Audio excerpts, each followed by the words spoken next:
Welcome, Gryphon fans, to the Gryphon Nation Football Show. We've got a great show planned for you today. In the first quarter, we're going to recap a not-so-great thing, the North Little Rock game. It was a tough one for the Gryphons, still just part of the learning process. In the second quarter, we got a special guest, our head volleyball coach, former baseball coach, Benji Belton. Then at halftime, we'll do our MVTs, Most Valuable Teacher Award.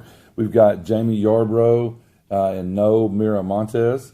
Both of them are outstanding, and we're excited to do that for the halftime. Then in the third quarter, we'll get into the Bryant upcoming opponent schedule, our game. Talk about this week, our opponent, kind of what offense, defense they run. And then we'll go into period 4, our pick-em part of it, the show where we look at our opponents, how they did last week, how they're going to do this week, or at least how we think they're going to do this week. And so let's go ahead and jump into it. Coach Sessions, let's talk about the North Little Rock game, the good, the bad, and then just talk about how it went. Well, it didn't go too well, Daryl. I was there, but yeah, 50-6 is not a very good night. But we did have a fourth down stop in the first quarter. They went for it on fourth down on the goal line. We were able to stop them. That was a big moment for our defense. It kind of it showed that when we do play and execute, we can do the job. So you got to try to take whatever positives you can from a game like that, and that's really we made them work too. I mean, we didn't give up just a lot of one play quick strikes. I mean, I thought at least the guys were battling out there pretty hard. Well, yeah, the second touchdown they scored was a one play. Yeah. It was after a turnover, and they had the ball on about the 16, 17-yard line, and they ran a zone play. Yeah. And kid took it untouched, but you got to give North Little Rock credit. They came out and played. There was no letdown in them. They were fired up to play the game, and they came out and executed. So, there's nothing you can do but tip your hat to those guys. And and I thought the sportsmanship was great on both sides. I mean, I didn't hear much chirping or anything going on. Yeah. Either way. So. Well, I got an email from one of the North Little Rock parents, and just the same thing happened the week before. When we played Cabot, the parents said that even though the score got out of hand, they were very impressed with our kids, how they handled themselves. There wasn't trash talking. So we're moving in the right direction. Our kids are learning how to play the game and do it the right way. Coach Maltby, let's talk real quick about the offensive performance Friday night. All right. So just to add on to what you just said, Coach, we are heading in the right direction, okay? And that's just the little things on that. So offense production, Coach didn't have a lot of it. This past week we had 6 points. Okay, in 3 weeks, we've got to get better.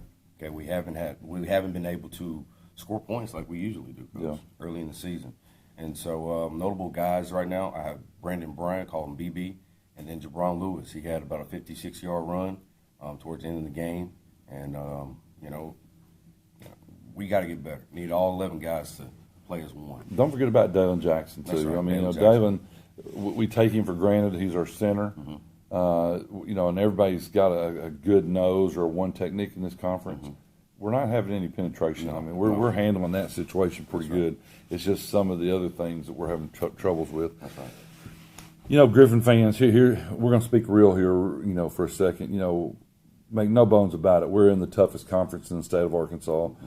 And, we played well early going into conference. When you start off with the number 2 team in the state of Arkansas, Conway, the number 4 team in the state of Arkansas, Cabot, you play North Little Rock, that traditionally is a top 5 team in the state, and then you got the number 1 team in Bryant 4 in a row. You're going to struggle. Mm-hmm. I mean, we're just not there yet, and that's in the weight room. We're still another year short. We've been in the weight room 2 straight years. Those kids start in 7th, 8th grade. Right. And as far as the football part of it, we're still kind of searching for our identity, offensively especially. But we're not going to give up. We're going to this coaching staff. They're going to keep working. They're going to keep putting in the hours. They doesn't matter if we're playing the best team or worst team on our schedule. We're going to prepare the same each and every week, and that's what we told our kids. Don't let go of the rope. Keep battling. Keep believing in yourselves, because you got to win two to get to the playoffs. And later in the year, the schedule, I'm not saying we're not playing good teams, but it'll be a little bit different than it was the first 4 weeks. Right. You got a chance, and don't let go of the rope, and keep believing. And so that's what we're preaching. So we'll be right back in the second quarter with our special guest. I think you'll enjoy that. And stay tuned. We'll be right back.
Welcome back, Gryphon fans.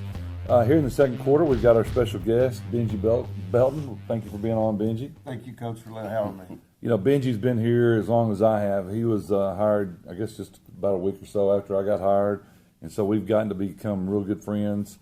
Well, just okay friends, but anyway. Only so much you can tolerate. Yeah, only so much. But Benji, he had the same task that we had. Starting a volleyball program up from scratch. Tell us about what that's been like. Well, it's been a challenge. I mean, it's some of the same challenges you guys face. I mean, our kids are competing against kids in the conference that play volleyball year-round from sixth grade on. They don't play basketball. They don't run track. They don't do anything. They play volleyball. So a lot of club sports, too. And they go to club, and they've got trainers and tutors, and they spend a lot of money on their kid being a volleyball player. Yeah. So we just have a huge gap that we're trying to close, and we're closing it. I mean, it's getting better. We've made a lot of progress. I'm very happy with the kids. I'm very proud of the kids, but we still have a long ways to go. Yeah. I mean, we do. The conference is no easier for us in volleyball than it is for you in football. Yeah. Conway is one of the best teams in the state. They're not as good as Fayetteville, but in our conference, they're the best team in our conference, and then when you go down from there, it doesn't get any easier. I mean, if you go top 10 in the states in volleyball, you've probably got 4 or 5 teams in the top 10. Yeah, I mean, you're competing against the best of the best. So the kids are getting that experience. I mean, that's a good thing for them. They're learning how to compete against that type of caliber of athlete. But it's difficult at the same time because we're just not fundamentally developed to be able to compete with that on a daily basis. Well, let's talk about this year's team. How's this year's team fared? We are much improved, very much improved. The kids are great. The kids are a pleasure to have and to be with. And, I've got, we can actually, for the first time in Southwest, we can talk about kids that are excelling and exceeding. Nakai Millen, I think she's sitting right now with 89 kills. That's good. That's great. And then I've got a 9th grader that's got 41 kills on the season. There's a true 9th grader. So before this year, that didn't happen. No, we're finally starting to swing. We're actually starting to play the game more like it's supposed to be played, and it's only going to get better. It's just we got to get these middle school kids, get them over here to Southwest, yes, and that'll help. Those middle school kids can be very vital, critical to this, and they have an excellent opportunity here to come and be a part of something huge and put their name in stone here. Yes. They get a chance to set records for themselves. All they need to do is get here and get in the middle of it. I was talking to a coach the other day, and that's what I taught him. I said, these middle school kids, they can keep going to the traditional schools, and you're just another number. But here, if you come here, you can build something that'll last a lifetime as far as your legacy. Yep. you can say I'm the first one in school's history to take them to the playoffs or to win a championship. Every one of these kids have opportunities to set records. I mean, that's the thing. I mean, you're not going to a Conway or Cabot that's been around forever, and you got to beat that number. You're establishing the record. That's right. That's right. So these kids that any of these kids that come or whatever can set their own record. Right. So, Coach, I got a question for you, man. So, what do you do outside of volleyball when you're not coaching? Do you have any hobbies or? When I'm not coaching, I mean, I'm spending time with my boys, obviously. But I coach baseball. I coach showcase baseball. That keeps me you pretty umpire busy. baseball, don't you? That's right, Coach. You'll kick him out? I will throw him out, Coach. Go ahead. That's right. I want to see. Get him out I of would here. throw him out before the first pitch. You're out of here. Yeah. I want to see that. Then you need to pick up a base or kick dirt on. But no, I do that, and then like I said, I chase my two boys around quite a bit. One in college playing baseball, and then the other one playing all the time. So I stay busy doing that, and then if I have time, I like to go hunting and fishing. So That's it. I know Coach Callie, I think you went fishing with him or talked about it. yeah, for a we've while. talked about it. We've never gotten to go. So Well, he's cleaning out closets and stuff like that right now. Last question we usually ask. Since you've been here at Southwest, what's your favorite part so far of Southwest? the people, Mr. Robinson, and all the technology that we have. Our facilities are there's nothing in the state. And I'm telling you, with all these schools that we talk about and what's in the conference, when they come to Southwest for that first time, they're just blown away. Yeah. You know, Jonesboro last night was blown away by the facilities, and then I had a middle school tournament here back in a few weeks ago, and those schools that came here, and that was Episcopal and a whole lot of schools that have facilities, and they're like, man, I can't believe it. I just can't believe the facilities that you have. Same thing with our varsity tournament. Those teams that come in, they can't believe the facilities that these kids have. So the facilities and the people are nice, and the kids have been excellent to work with, and so Football coaches have been good to work with. everybody but the head coach. Head coach. You know. As you can tell, Gryphon fans, we like to play around. Well, he's playing around. I'm serious as I can be. Well, we will be back at halftime. We'll do our MVTs with Jamie Yarbrough and Noah Miramontes, two excellent teachers here at our school. And then we'll get into the third quarter looking at the very, very tough back-to-back defending state champion Bryant Hornets. Stay tuned.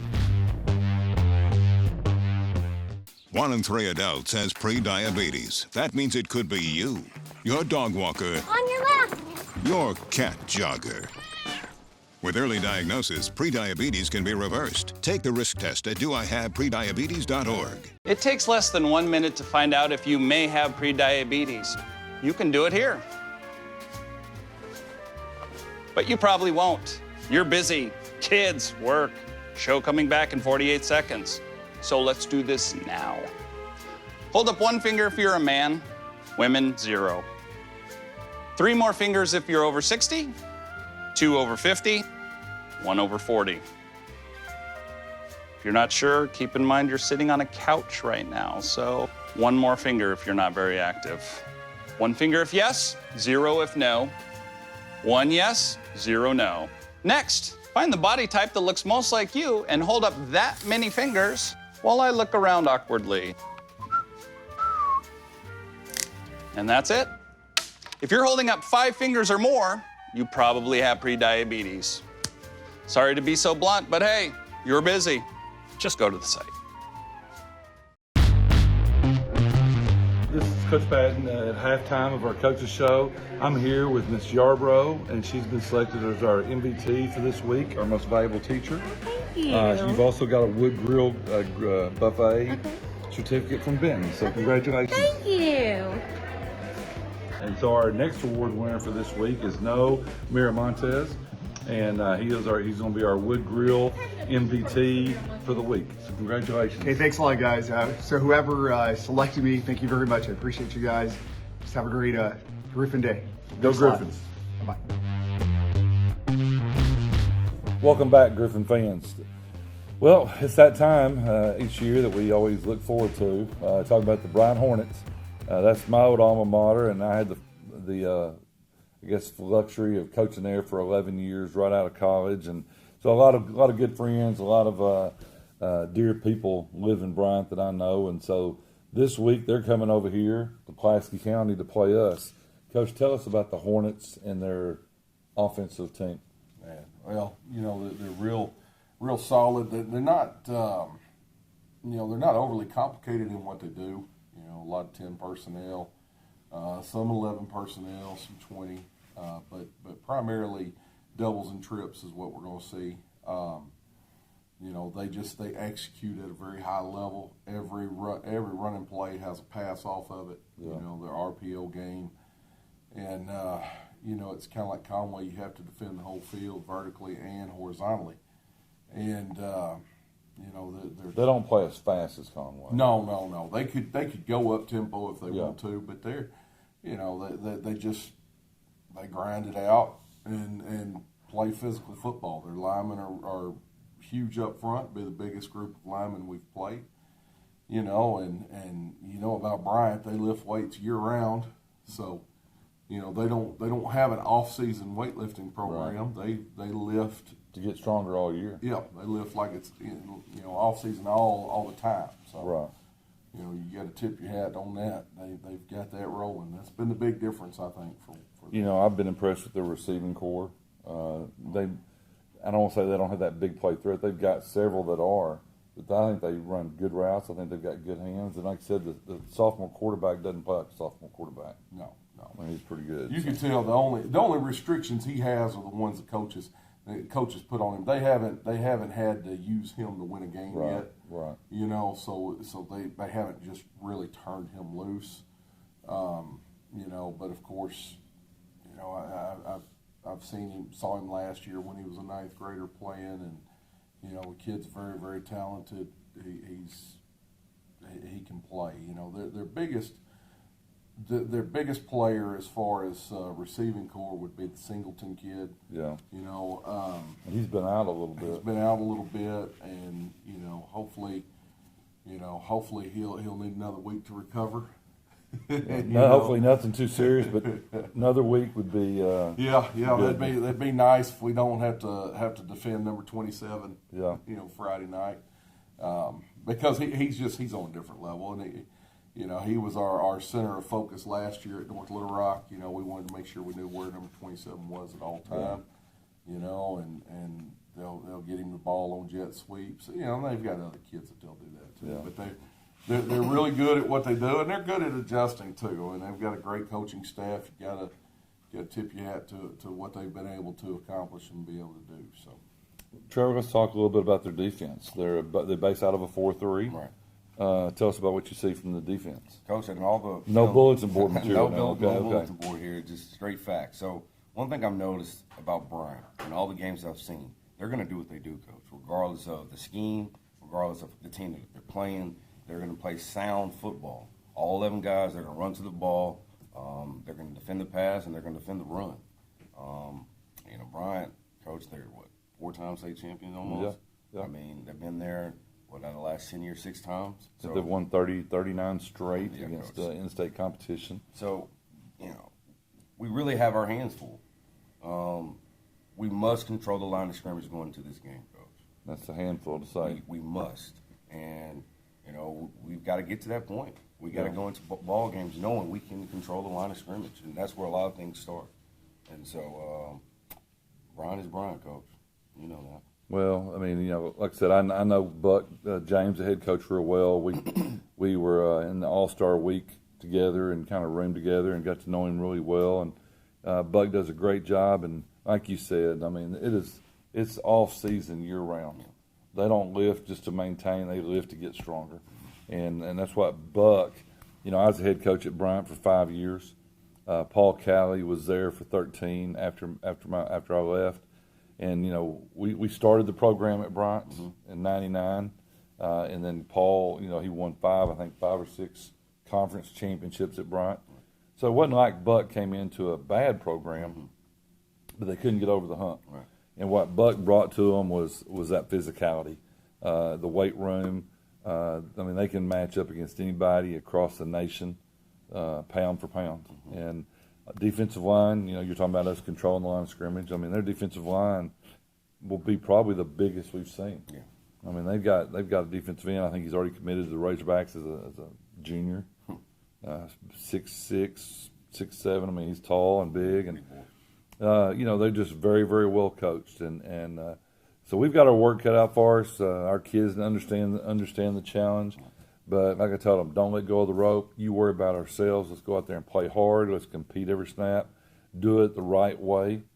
Don't worry about the scoreboard. Let's go worry about ourselves, and play our best football coming up late October. Going into November, and so. Well, we'll be right back, Gryphon fans, for the fourth quarter. This is always our favorite part of the show. I got Lee Corso over here to the left, and I got Mariah Taylor over here to my right. So we'll be back in just a second for the look at the teams we've played and how they're going to do this week. We'll see you in a sec.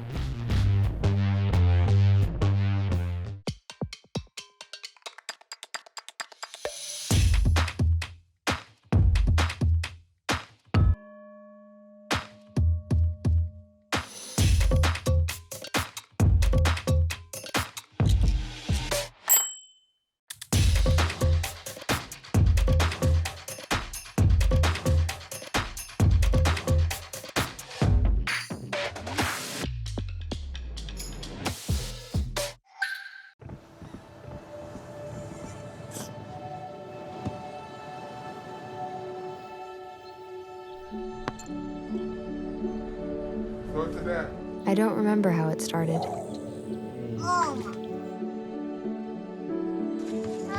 Our back and forth. Victory. Fumble. Repeat. It always came back.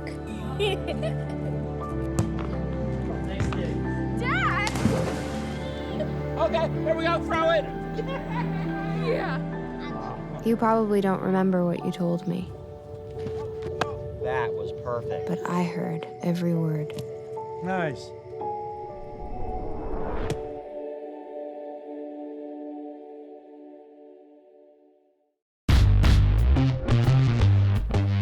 Welcome back, Gryphon fans. All right, here we go, fourth quarter.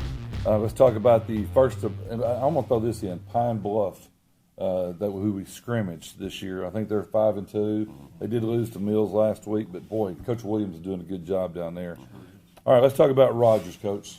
Well, Rogers lost to Bentonville West last week, and That's an upset. I was on the side of Rogers. But you said that Bentonville West might could do it. There's four teams up there: Bentonville West, Fayetteville, and Rogers. That any four of them could win.